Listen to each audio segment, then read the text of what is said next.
Gure Eskuk burujabetzaren aldeko aldarria plazaratu du Gasteizko Legebiltzarrean ostegun honetan izandako osoko bilkuraren ostean. Bertan, autogobernua eta Gernikako estatutuaren berrikuntza jorratu zituzten besteak beste. Azken alor honi dagokionez, Gure Eskuk anbizioa eskatu die alderdiei estatutu berri bat negoziatu eta egikaritzerako garaian eta 7 lurraldez osatutako herri libre bat eraikitzeko tresna gisa erabiltzea eskatu dute.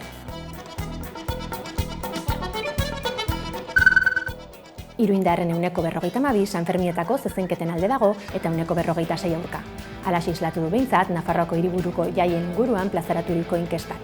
Txostenaren arabera, aldekoen eta aurkakoen iritzi kopurua oso antzekoa bada ere, adinak badu bere garrantzia. 75 urtetik gorakoen 47,2 zezenketen oso alde dagoela agertu baitu eta gazten artean berriz, aurkakotasuna 63,7an kokatzen da.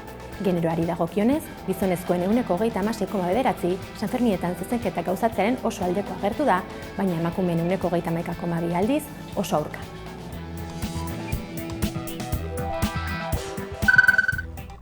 Abian da aurtengo Donostiako zinemaldia. Euskal zein nazioarteko izarrak Gipuzkoako hiriburura iristen ari dira pixkanaka. Tartean da Ester García Koizlea gaur gabeko hasiera galan Donostia saria jasoko duena. Bestalde, publikoak goizetik eduki du zinemaldiaz gozatzeko aukera. Izan ere, filmak goizean goiz hasi dira zinemetan ematen. Euskal Zinemak 73. edizionetan ere presentzia handia izango du. 38 euskal ekoizpen daude, horietatik 18 euskaraz. Gaurtik hilaren 27 arte galaz jantziko da Donostia. Eta nola ez, mundu osoan horren ezaguna den zine festivala 11tik ere jarraituko dugu.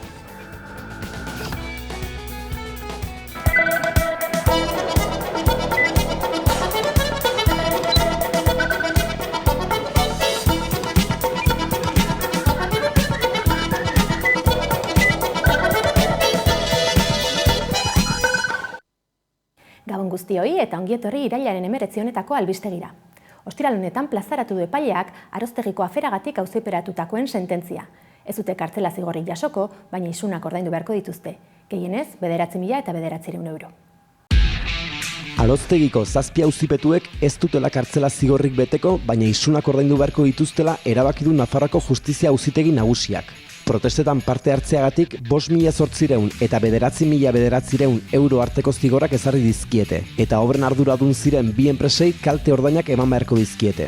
Epaileek ondorioztatu duten auzipetuek langileen lana oztopatu eta derrigortze delitua egin zutela, baina ez dagoela frogarik haiek talde kriminal antolatu bat osaten zutela esateko. 2021ko apirilean izan ziren protestak lekarotzen, Baztanen. Palazio de Aroztegia SM enpresaren makroproiektu urbanistikoaren aurka. Enpresak 228 etxe bizitza, golf zelai bat eta 4 izarreko hotel bat eraiki nahi zituen 350 biztanleko herri batean.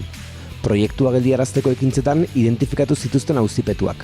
Hasieran, 20 urte arteko espetxe zigorra eta 56.000 euroko isunak eskatzen zituzten haientzat. Epaiketan ordea, hainbat lekukok deklaratu zuten protestak baketsuak izan zirela eta ez zutela indarkeriarik ikusi. Hori dela eta, epaileek hainbat akusazio bertan bera utzi dituzte.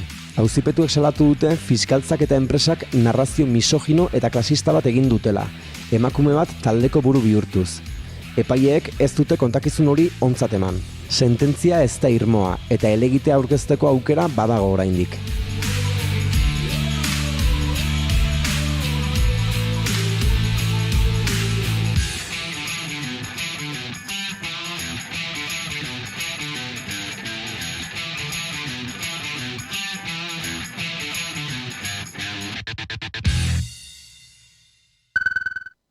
Gipuzkoako auzitegiak berriz irekitzeko agindu du Xuar Pazosen kasua, Tolosako inauterietan ertzaintzak larri zauritutako gaztearena. Oraingo honetan, auzitegiak instrukzio sakonagoa egiteko eskatu du. Gipuzkoako auzitegiak ertzaintzak Xuar Pazo zauritu zuen auzia berriz irekitzeko agindu du. Ezbeharra Tolosako inauterietan eman zen, zehazki ertzaintzak jaurtitako foam bala batek eskuin begian ikusmena galarazi zion gazteari. Epaitegiak ertzainen deklarazioak entzun ostean kasua artxibatzea erabaki zuen, eta gazteak deklaratzeko aukerarik izan ez zuela salatu dute hainbatetan bere gurasoek. Defentsak erreforma errekurtsoa jarri zuen epaitegian, baina hura ere artxibatua izan zen. Orain Gipuzkoako probintzia auzitegiak Tolosako epaitegiari agindu dio berriro auzia irekitzeko. Defentsaren helburua taxuzko instrukzio bat egitea da, eta beste lekuko batzuk deklaratzera deitzea. Pazos bera eta oldarraldi horretan ertzaintzak zauritutako beste emakume bat hain zuzen. Ertzaintzak orduko gertaeren inguruko bertsioa eman zuen. Josu Erkorekak orduko segurtasun sailburuak azaldu zuenez, agente batek jaurtitako foam pilotak istiluetan parte hartzen ari zen pertsona bat jo zuen besoan, eta ondoren errebotez Pazosen begian. Gaineratu zuen gaztea etzegoela kasualitatezan, eta Pazosengan jarri zuen bertan egon izanaren erantzunkizuna. Gazan Israel gauzatzen ari den genozidioa salatzeko elkarretaratzeak gauzatu dira beste behin ere ostegun honetan Bilbon, Gasteizen eta Iruñean. Palestinak ezin du gehiago itxaron. Horixe izan da Bilbon, Gasteizen eta Iruñean milaka pertsona batu dituen mobilizazioaren leloa. Euskal Herritarrak kalera atera dira Palestinaren aldeko ekintza globalaren egunari auspoa emanez. Israelen genozidioa salatu eta nazioartearen premiazko erantzunak eskatzeko. Protestetan manifestariek gobernuek ez badute egiten, guk egingo dugu. Isiltasuna ez da aukera bat, bezalako leloekin instituzioen gelditasuna salatu dute. Eusko Jaurlaritzaren egoitzaren aurrean egindako elkarretaratze batekin hasi zen eguna Bilbon, eta jendetzaren aurrean txiki geratu zen plaza eliptikoan amaitu. Antolatzaileek okupazioak jarraitzen duen bitartean Israeli armak enbargatzea eskatu dute, baita harreman diplomatiko, komertzial zein kulturalak etetea ere. Halaber, Gazaren blokeoa amaitzea eta korridore humanitario seguru eta iraunkor bat berehala irekitzea eskatzen dute. Manifestariek blokeoa eteteko Gazara nabigatzen ari den 40 herrialde baino gehiotako Global Sumut ontzidiari babesa agertu diote. Espainiako bezalako gobernuei konplize izatea leporatzen diete. Israeli armak erosten jarraitu eta bere erregimenarekin harreman politiko eta komertzialak izaten jarraitzen dutelako. Ekitaldia amaitzeko babesontzidia erasotuz gero, berriro kalera ateratzeko mobilizazioei adi egoteko eskatu dute.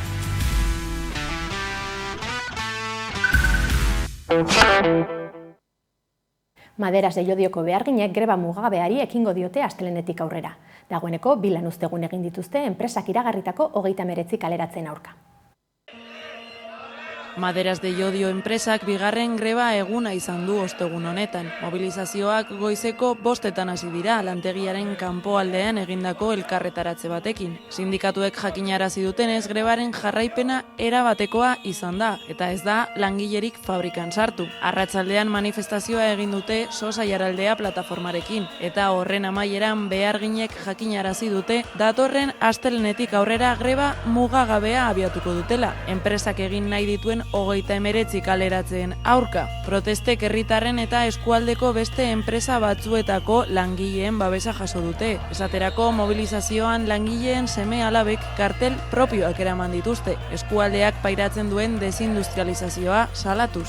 Bestalde beharginen ordezkariak azpimarratu du enpresaren asmoa deslokalizazio argia dela eta ohartarazi du horrek lantegiaren behin betiko itxiera suposatuko lukela. Grebalariek erakunde publikoei leporatu diete dena erabakitzeko boterea talde enpresarial handien esku uztea. Salatu dute gainera, publikoki enplegua defendatzen dutela diotela, baina praktikan konplize bihurtzen direla. Gauzak horrela herritar guztiei datozen egunetan egingo dituzten mobilizazioetan parte hartzeko deia egin diete, eta argi utzi dute borrokan daudela eta borrokan jarraituko dutela.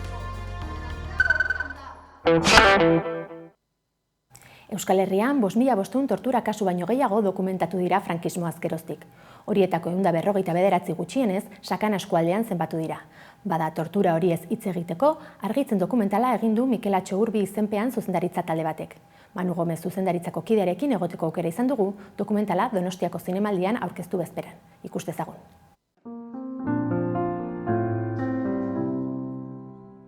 Mila 1976-tik 2011-ra Sakanan hainbat tortura pairatu zituzten 30 lekukotza jasotzen ditu argitzen dokumentalak eta Donostiako zinemaldiaren parte da aurtengo edizioan. Torturak argitzea eta tortura horiez argi hitz egitea du helburu. Torturaz argi hitz egiten dugu eta kokatzen dugu plano ezberdinetan. Bai torturatuen tokitik eta gero adituen tokitik ere bai. Hasteko uste dugu ez dagoela dokumental bat 30 testigantza jasotzen dituenik.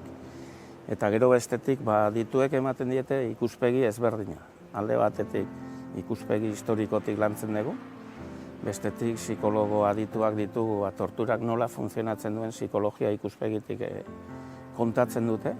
Hirugarrenik, judikaturatik kontatzen dute nola funtzionatu izan duen estaduak horren aurrean, eta laugarrenik, dokumentala bukatzen da torturatuen sarearen sorrerarekin. Orduan horre azaltzen da torturatu izan dirana zer eskatzen dioten gizarteari eta gobernuei. Egia da testigantzak sakanakoak dirala, eta sakanako jendearenak.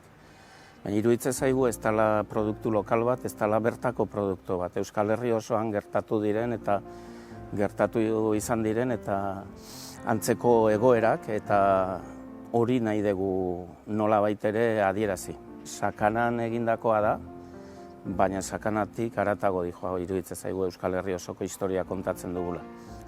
Lehenengoa esan bezala, 75ean, frankismo garaian kokatzen da, eta daukagun azkeneko testigantza 2011an, eta 45 urte horietan izan diren historia ere kontatzen dugu. Nafarroako sakana eskualdean 1976 eta 2011 urten artean gutxienez 149 tortura kaso izan zirela zenbatu da. 149 horiek daude jasoak. Eta hortik aurrera, suposatzen dugu jende gehiago egongo dela.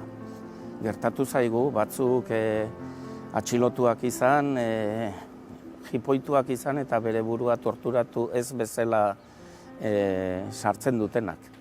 Eta orduan, ez daukagu zifra bat, baina badakigu asko izan dirala, baiara txiki bat izateko.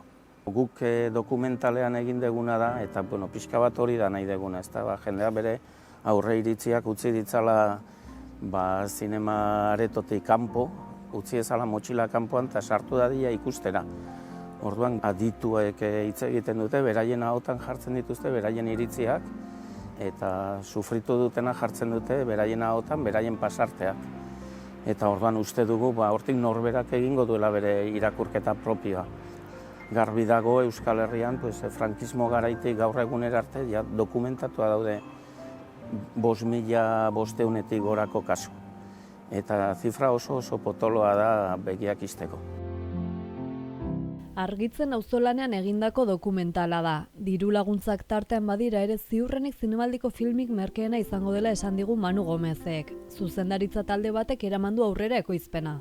Zuzendaritza talde horri eta gidoilari talde horri, izen bat jarri diogu, Mikel Atxogurri, baina errealitatea horren atzean gaude momentu honetan 5 pertsona, esan dut, Fran galdu genula bidean, eta 5 pertsona horiek dira, Unai Razkin, Aitor Karasatorre, Luis Quintana, Juan Cruz Aldasoro eta ni neu 5. ez.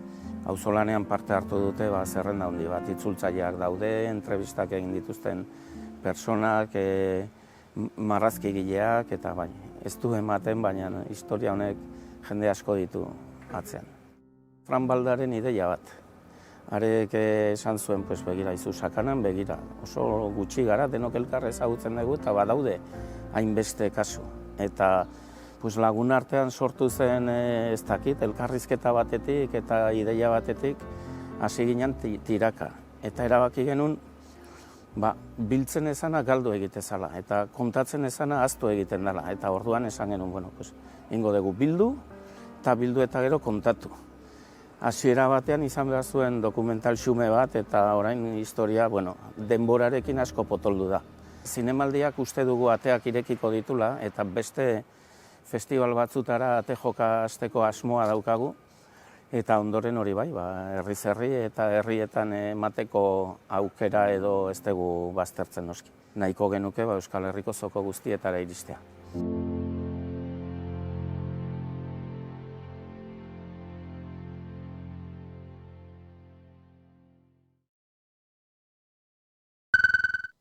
Laba kulturguneak irailaren hasieran ireki zituen bere ateak beste behin ere Iruñean. Espazio handitzeko eraldaketak gauzatu ostean, euskarazko kultur eskaintza zabala izango du.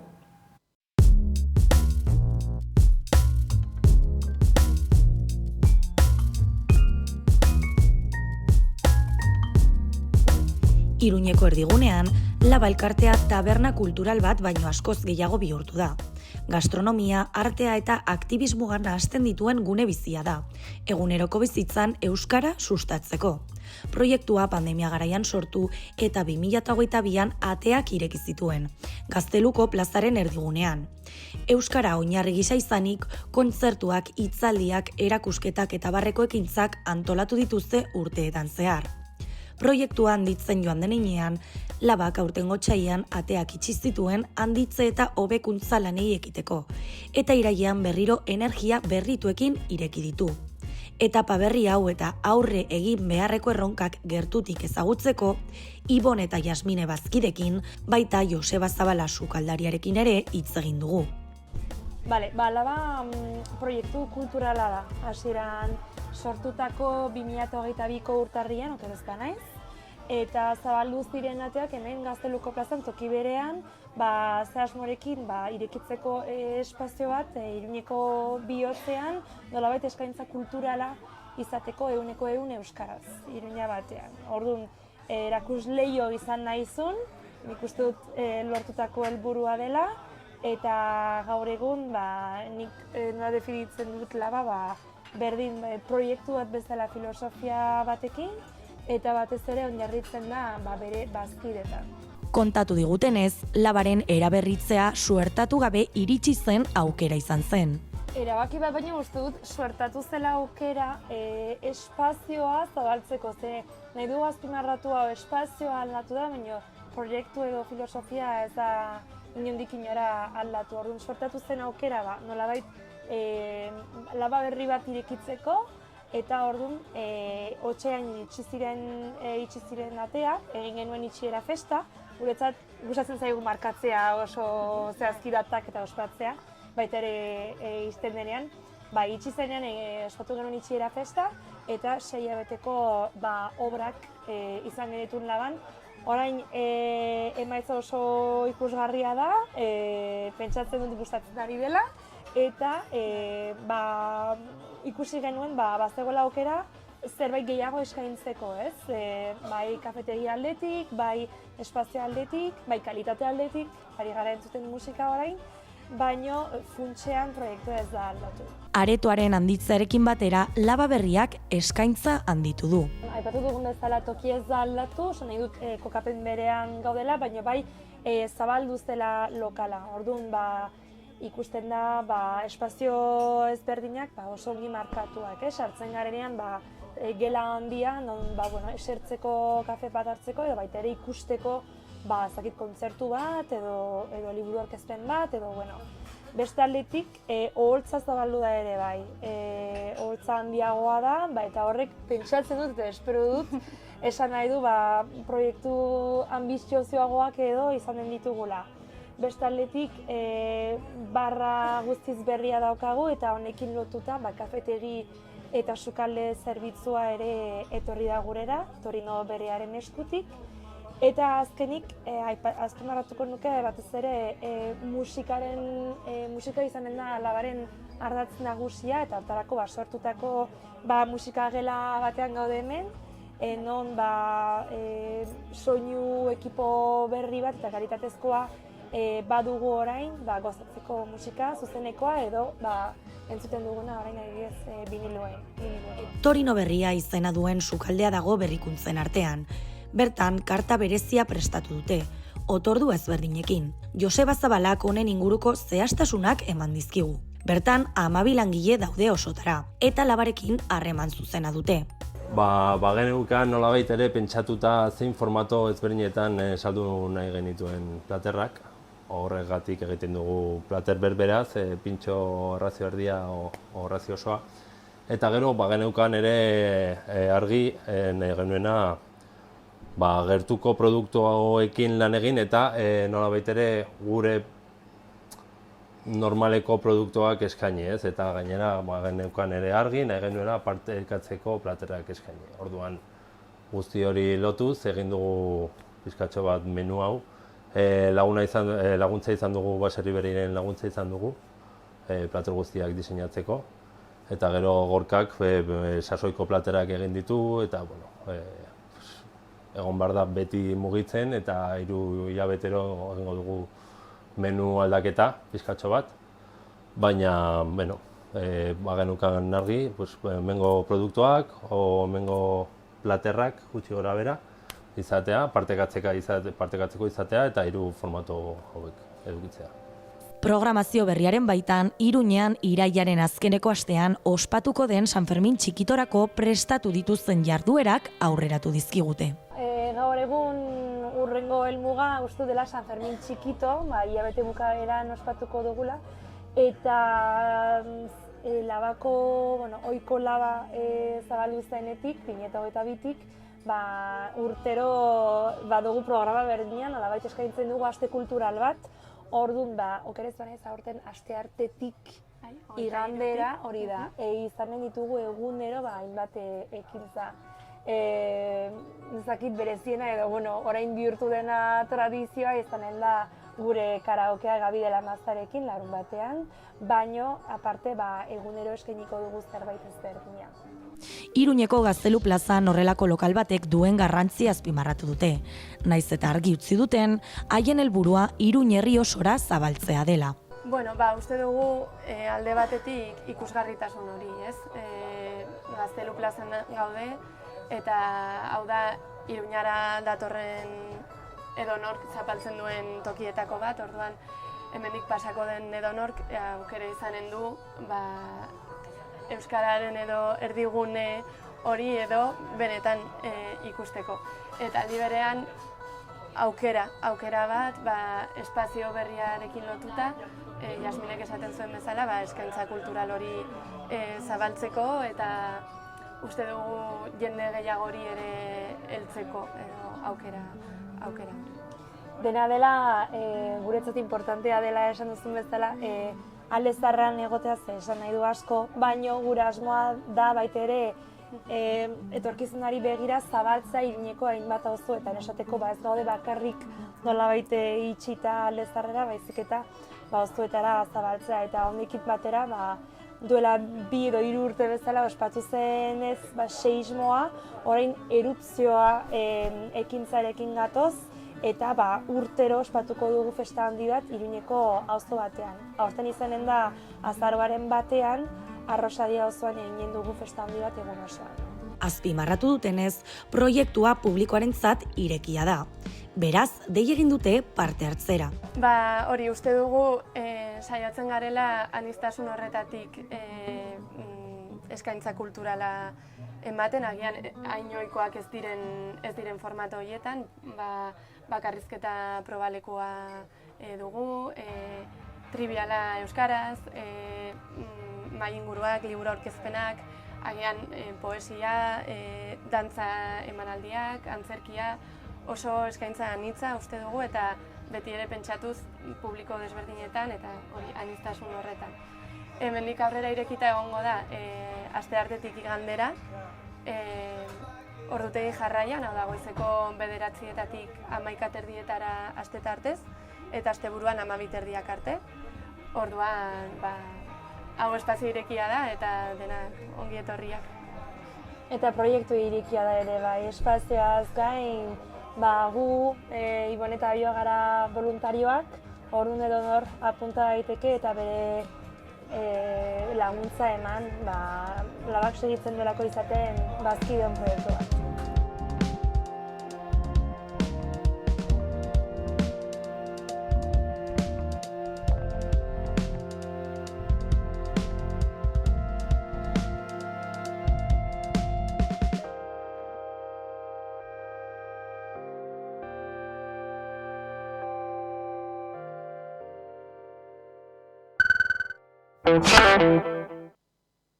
Gaurkoan, Merina Kristaldearen eta Gorka Orbizuren arteko kolaborazio batekin amaituko dugu saioa, Tesla batzutan abestiarekin hain zuzen. Gogoratu Hamaikaren webgunea eta sare sozialak eskuragai dituzuela informazioa zabaldu nahi izanez gero. Astelehenean izango gara berriro bueltan, mila esker zuen arretagatik eta asteburu ona pasa.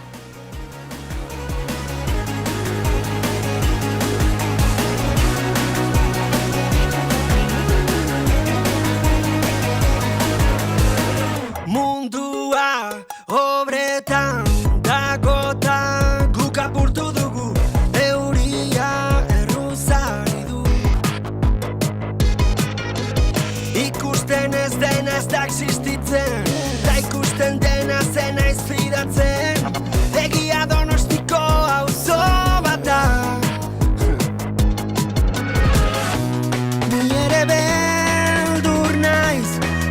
dizut esan, gorden dizut hitz bat, esan gabeko gauzen artean.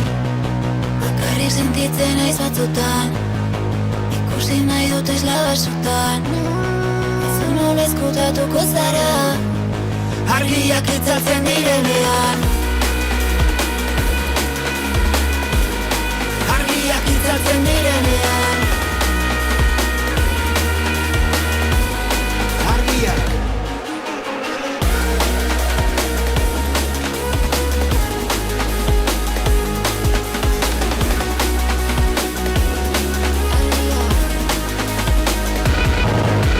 Dena larria tarina, aztu zaigu zer den mina, aztu gure zer egina, elkarrentzat heldu lekua gina. Ni ere beldur naiz, baina ez dizut esan, gorden izun hitz bat, esan gabeko gauzen artean. Bakarrik sentitzen ez batzutan, ikusi nahi dut esla batzutan, tazu non ezkutatuko zara, Argiak itzaltzen direnean. Argiak itzaltzen direnean.